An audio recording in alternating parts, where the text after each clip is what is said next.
Yeah. I'd like to have you review an online movie. Actually, two of them. One's a little short clip, and the other one is a little bit more detailed explanation, just in general. And you take a look at these two movies, and then you and I will have a more in-depth conversation about what it is that we're specifically doing here in the Washington, D.C. area. I'm down in D.C. Okay. And so let me give you a web address that you can go to.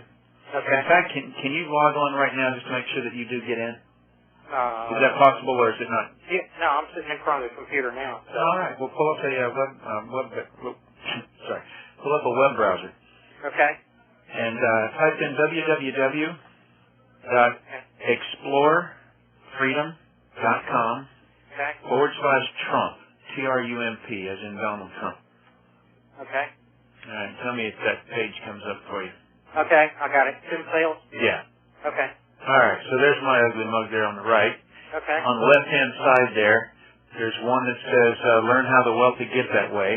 And then below that is watch brilliant compensation. So click on that first one, learn how the wealthy get that way. Okay. And what it'll do is it'll check to make sure that you have the software in your computer. Right. And does it say anything like you have Flash 5 or something like that? Yeah, it's up running. Okay, good. Well, up in the upper left-hand corner, there's a pause button. Upper left-hand corner. I don't see it. Of the blackboard or whatever it is that's inside the screen. Oh, okay. Okay. You can hit the pause button there just for a second. Okay. And then once we get off the phone, you can just hit that rewind button that's right to the left of it. Okay. And it'll just back you up to the beginning of it, and then you can hear it. Okay. You'll be able to watch this now, right? Oh, yeah. Okay. And so why don't we plan to talk maybe about 7 o'clock or so? Okay. Does that work for you? Yeah.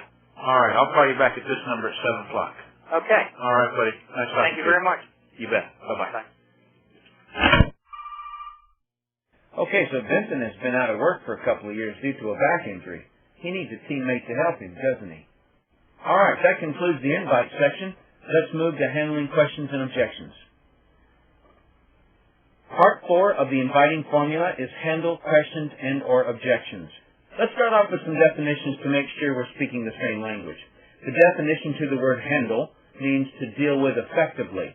More specifically, I mean that we don't just have a comeback or something to say to our prospect's question or objection, but we actually get our prospect beyond their objection.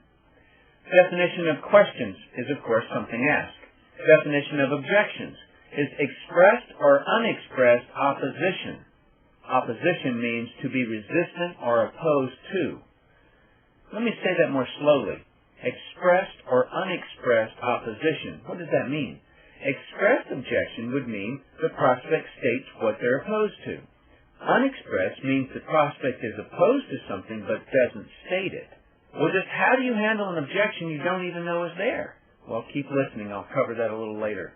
The purpose of handling questions and objections is to get the prospect beyond their questions and or oppositions, which are apparently stopping them from attaining what they've stated they need, want, or don't want. I want to give you an analogy that I will use through the rest of the questions and objections section. Perhaps this has happened to you, and therefore you will not have to pretend, but just in case it's not happened to you, I'm going to start this analogy with the word pretend. If this has happened to you, then you can start this analogy with remember. Here it is. Pretend that you're driving down the road and suddenly a bug hits your windshield. Because it happened quickly, it startled you. You look at the bug splattered on your windshield, and for a few seconds, you're looking at it. Then suddenly you realize that you're so focused on the bug that you stop watching where you were going, even though it's still right in front of you. You were distracted by the bug. So you quickly focus back on the road in front of you and continue where you wanted to go. Now, with that analogy in mind, I'll continue with my explanation of questions and objections. A question or objection is like a bug on the prospect's windshield that's distracting them from getting this thing they want. Sometimes the bug is visible, and they're staring at it, and they point it out to you. Therefore, it can be addressed. Sometimes it's there, and they're staring at it, and they won't tell you what they're looking at, and you have to help them. Ponder this for a minute. During the qualifying step of the inviting formula, your prospect expressed desire for something that your business contains. You then invited her. And listen closely to this.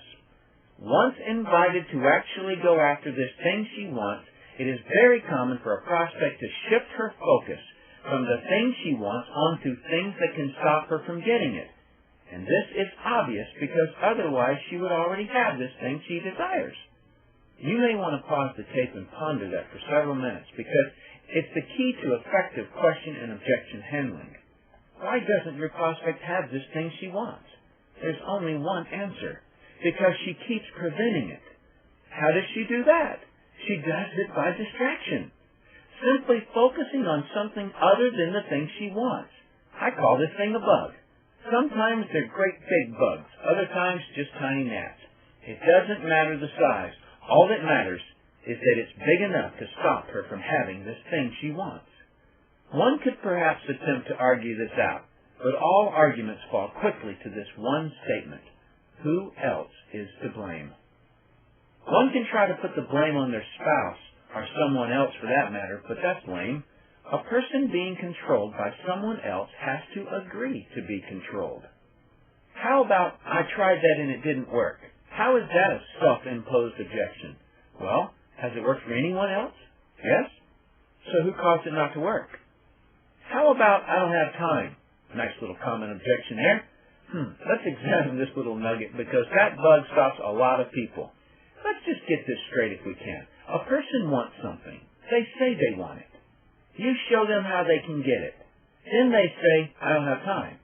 Does it seem kind of odd to you? Who decides what they do each year, day, hour, minute, second? The individual does. Oh, sure, they can try to act like someone else owns their time, but that's not true. The only way someone or something owns your time is if you agree to it. I'll give you a quick little story to show you this when it worked. In my Washington, D.C. home, I have drinking water delivered in 5-gallon bottles. The delivery guy and I always talk when he's here. He's a real fun person. So one day he asked me what I did. It was in reference to my place being nice.